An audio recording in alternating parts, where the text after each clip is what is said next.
நிசாத நாட்டின் மன்னன் நளன் வீரசேனனின் மகன். அழகில் மன்மதன், வீரத்தில் சிங்கம், அறத்தில் தர்மம். ஆனால் ஒரு பலவீனம், பகடை. அதே விளையாட்டு அவன் விதியை மாற்றப் போகிறது. விதர்ப மன்னன் பீமன் எல்லாம் இருந்தும் ஒரே குறை, பிள்ளையில்லை. ஒரு நாள் முனிவர் வரம் கொடுத்தார், ஒரு மகள் 3 மகன்கள் பிறப்பார்கள் என்று. பிறந்தாள் தமயந்தி. அழகே உருவெடுத்தது போல. அவளை பார்த்தவர்கள் தேவியா என்று வியந்தனர். பருவம் வந்ததும் அவள் நடந்தால் மலர்கள் தலைகுனியும், சிரித்தால் வானமே பிரகாசிக்கும். நளன் அவள் அழகை கேட்டான், தமயந்தி அவன் வீரத்தை கேட்டாள். காணாமலே காதல் மலர்ந்தது. ஒரு நாள் நளன் நந்தவனத்தில் நடந்தான்.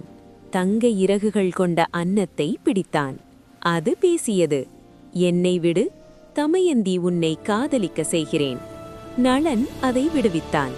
அன்னம் பறந்தது, காதலை சுமந்து விதியை நோக்கி.